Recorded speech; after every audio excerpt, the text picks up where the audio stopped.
Good evening, good morning, good afternoon, wherever you might be. My name is Marva B. I'm the CEO and founder of Black Link Magazine, and this is the Black Link Experience. And I'm so excited to have my special guest tonight. You guys, welcome to Black Link Magazine. And tell the people who you are and what you do, whoever wants to go first. My name is Legend. I'm the writer and director of the films Asbury Park and Black Lives. I'm KC. I'm the producer and executive producer of Asbury Park and Black Lives. We're partners. All right. I'm so excited to have you guys and to see Black faces. It just makes me feel good We got those. We got those. Yeah. So thank you guys again for being here. Let's just get right into the interview. The first question is, I want to know what inspired you guys to get into the film business, into the entertainment business altogether. I've always had a passion for stories ever since I was in fifth grade. And, I fell in love with writing.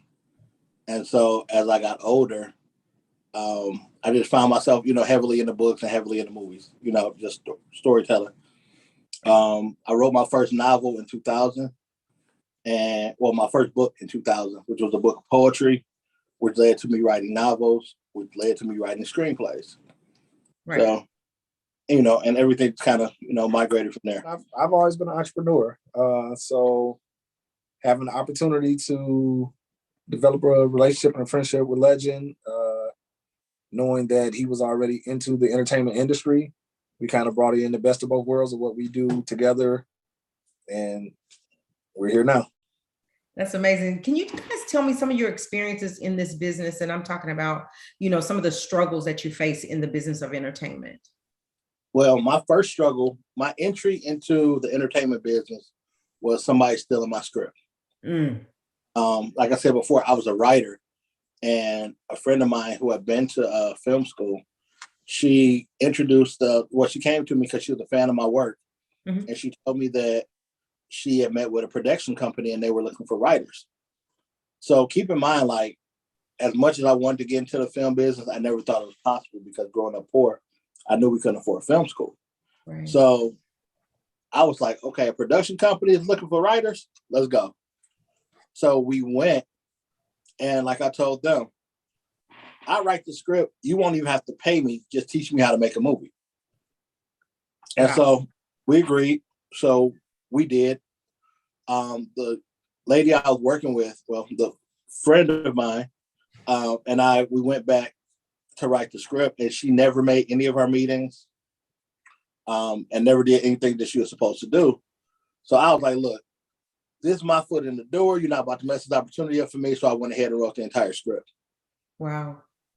Because, I met the production company through her and I didn't want to cause any problems, I put her name on the copyright with mine because I was like, I didn't care. Like, hey, we're about to make a movie. I'm about to learn how to make a movie.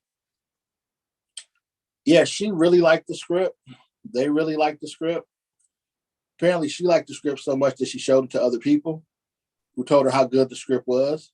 Oh, wow. And so when we were all supposed to meet, she came in and said, hey, I don't want to do the movie with them. I want to sell it. Exactly. So you can imagine the look on my face when I'm looking at her crazy as hell and wondering how she wants to sell it when she hasn't written out one word of it. Right. But since her name was on the copyright, I was stuck. And so at that point, she wound up leaving the meeting, and I told them, look, we're not about to mess this up. Give me 10 days and I have a whole new script. I'm a bad boy with a pen. Right. That's what I did. And that's how I got in. Wow. We've had a lot of challenges overall. We filmed Asbury Park through the pandemic. So, in the heart of the pandemic, when the world was shut down, we ran through challenges with, having people missing flights, not being able to get to town, issues with hotels. Yeah. We had a huge issue with Detroit police. So when you talk about social injustice, inequality, we can speak firsthand to it. We had a lot to say about the Kyle Rittenhouse verdict and things of that extent because we personally dealt with the social injustices in America. So we faced a lot of challenges overall. What is the biggest lesson that you learned in how to persevere and how to pivot? I mean, at the end of the day, if it was easy, everybody would do it. What's Mike Tyson saying? Everybody got a plan. You get punched in the mouth. And that's true. You know, when you look at, you have a lot more average everyday people than you do millionaires and billionaires, because it's not easy. Right. There are going to be obstacles that you have to overcome. There are going to be things that you have to persevere and get through. So for us, it's a little bit easier because it's a team. It's two of us. So if, you know, I may be falling down, I got somebody I know that's going to pull me up, and vice versa. Right. But that's the biggest thing, just learn how to overcome adversity. Because through everything, like we had situations where there were scenes that were written, and then the night before, the actors called and said, "Hey, my boyfriend got COVID, so I can't go anywhere." Like, yeah, you had like 3 scenes tomorrow. Yeah. Wow. So, yeah, guess what? Let me put my writer's cap back on and rewrite this, reallocate some lines, and try to make this stuff make sense. We had a situation where a young lady, we were filming on a Tuesday, and on Monday she called and said, "Hey, I'm in the hospital.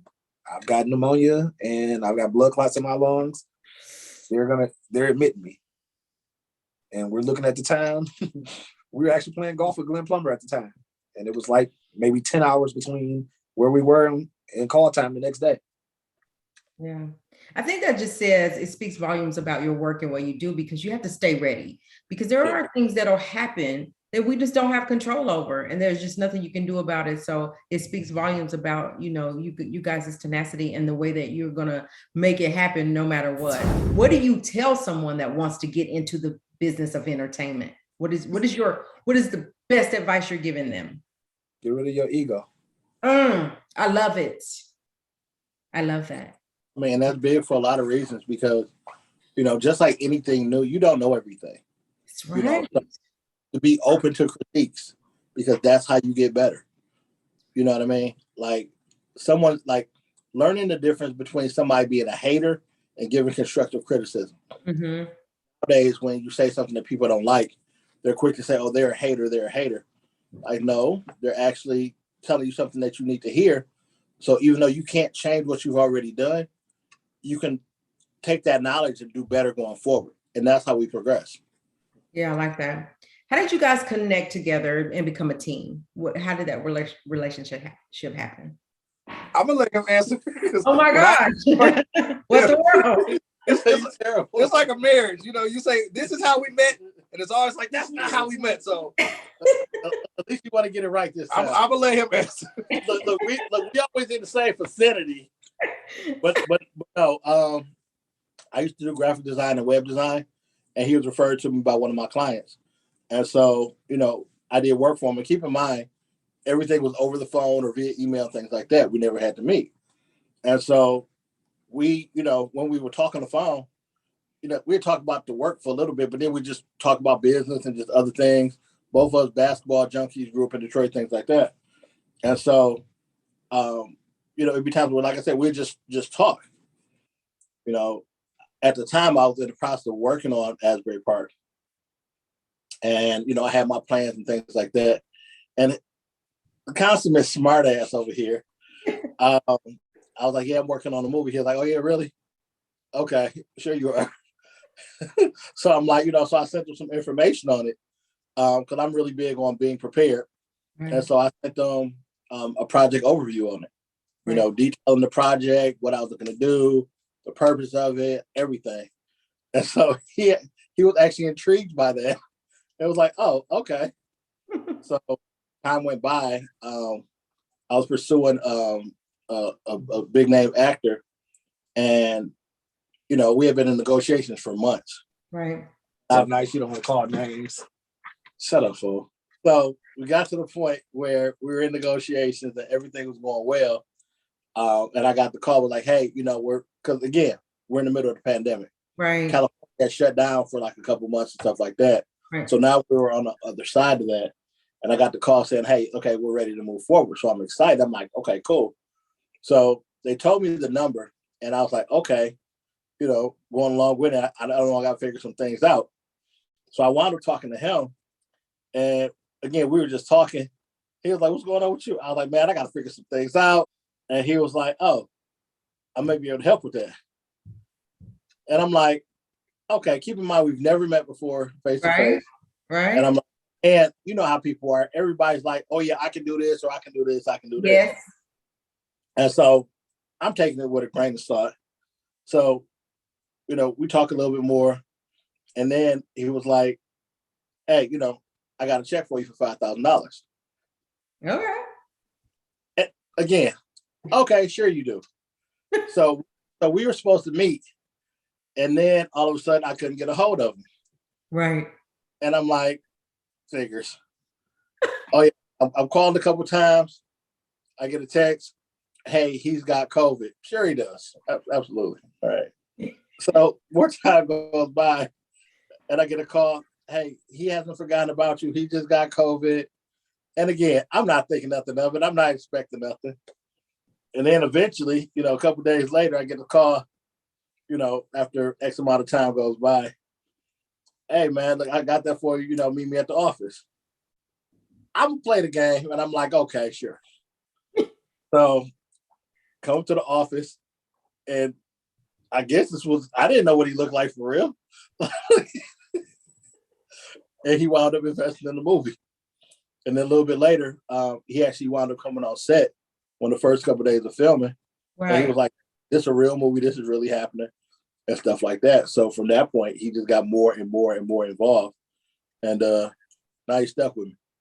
Yeah, that's awesome. That is amazing. You can know somebody for years and years and years, and they'll pull your leg, and then you meet somebody that you don't know and, kind of have some reserve, but then they come through for you. And then you have a relationship like that. And it's relationship in this business is very important to take care of your relationships in this business is what I've learned as well. Let's talk about Asbury Park and let's talk about the plot and how you came, let's talk about the entire project and how it came about. Okay. Asbury Park it came about for two reasons. One, I was looking at my youngest son. He was 10 at the time. And I was just looking at him and just carefree 10-year-old being 10. And I laughed watching him because I'm like, here you are growing up in the suburbs, super carefree. Yep. That wasn't my childhood. Right. My father left when I was 6 years old. And so growing up in the inner city, I was the man of the house. I had grown up responsibility. So when I was 6, I was mentally like 16. Right. You know what I mean? Because I had to grow up really fast due to our circumstances. Right. So watching him just sit there being carefree, if it's something going on, he's like, oh, Dad will take care of it. You know what I mean? Type of deal. And it kind of made me laugh.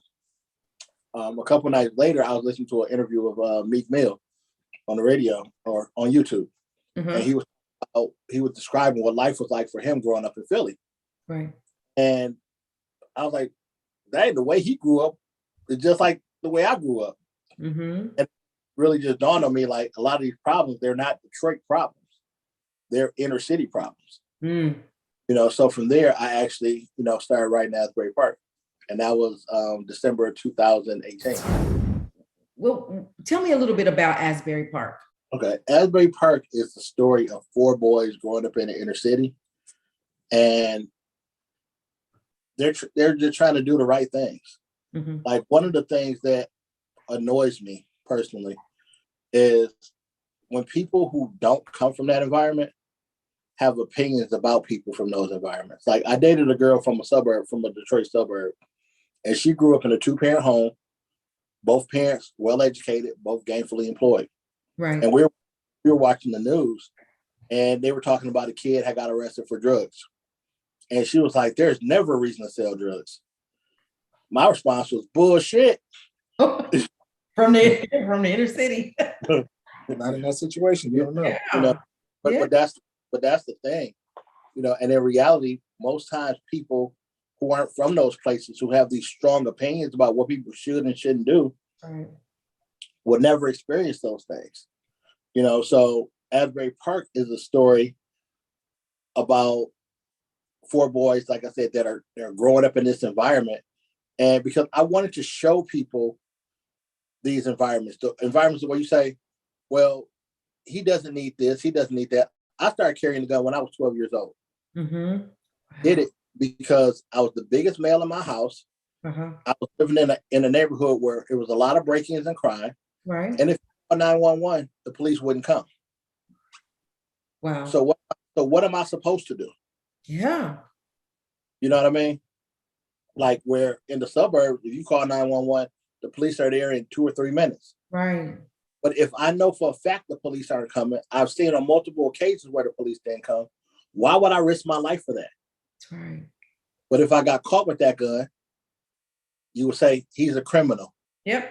He's a thug. And I wasn't trying to hurt nobody. I was trying to protect my mom. That's right. You know, and that's the same thing with when people talk about drug dealers. Most drug dealers aren't bad people. That's right. They're people buy. They're people who lack opportunities and are backed in the corners. But when you're not up against those same circumstances, it's easy for you to criticize. That's right. You know, so if I have to choose between selling drugs and feeding my siblings or eviction, yeah, then what am I going to do? You know, and that's why the theme of the movie is sometimes breaking the law is the right thing.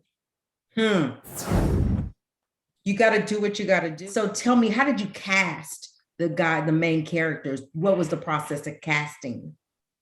We did a casting call in 2000, like March or April of 2019. And originally the plan was to just make a movie, you know, a beginning, a middle, an end. And, you know, so it was a situation where we did a casting call and, you know, we had a lot of really talented people come out and, you know, we kind of acted accordingly. We had a pretty good cast, but then what happened was one of our actors passed. We were supposed to start filming in July of 2019, but he was 32 years old, went to the hospital with a blood clot and didn't come out. Oh my gosh. And so at that point, I halted production because I didn't want to just throw somebody into that role. And, you know, we took a break. And, you know, we pushed it back to spring of 2020. Well, shortly after that, that was in July. In August, I met Hill Harper. And when I met Hill, we talked about the movie. And it was funny because I never thought a celebrity would even be interested in working on this movie. I'm just a local guy. But when we talked about it, he showed interest in it. And I was like, wait a minute. So if a celebrity is actually interested in working with me on this, okay, well, things didn't work out with Hill, but that put the spark in my brain, like, hey, let me reach out to other people.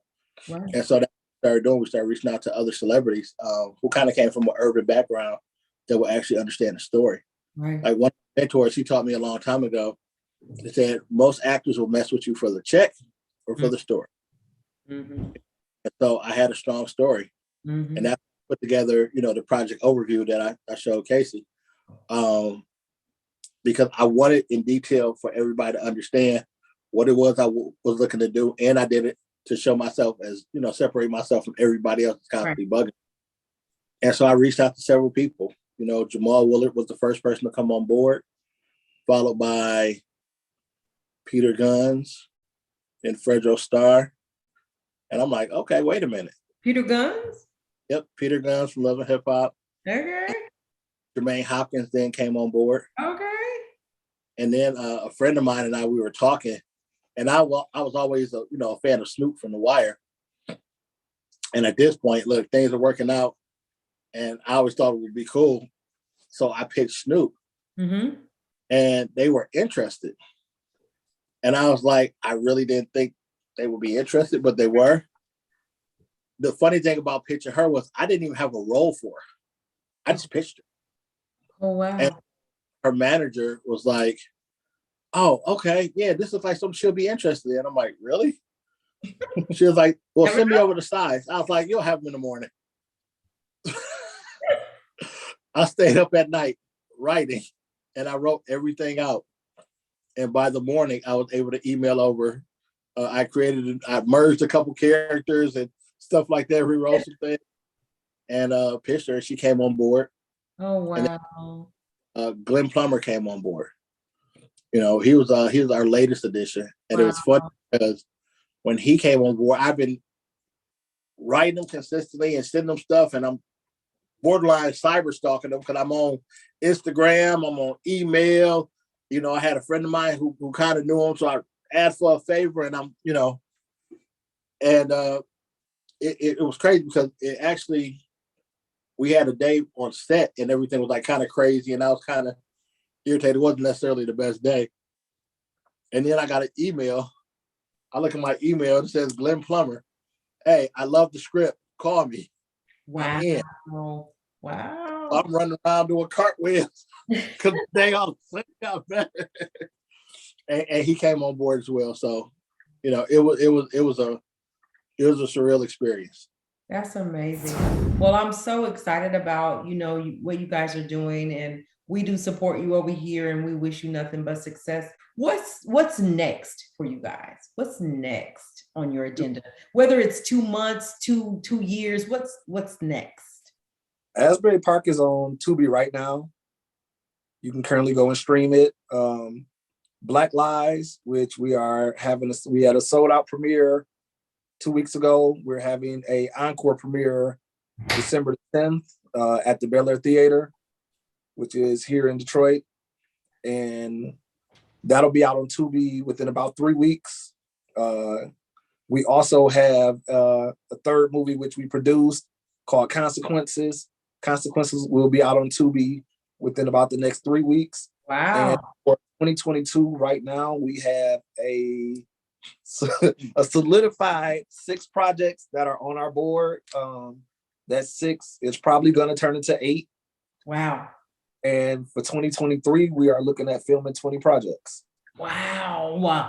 When I say I genuinely, we genuinely support you guys. It's important that what you guys are doing are providing a work and a way for other people to take care of their families, right? They're being able to, you're providing a way for them to work, and people of color, and that's our Black people. And that's what we try to do. We need to support one another. And so we do support you guys over here. If you have anything you want to get out on the website, you want us to advertise, just let us know.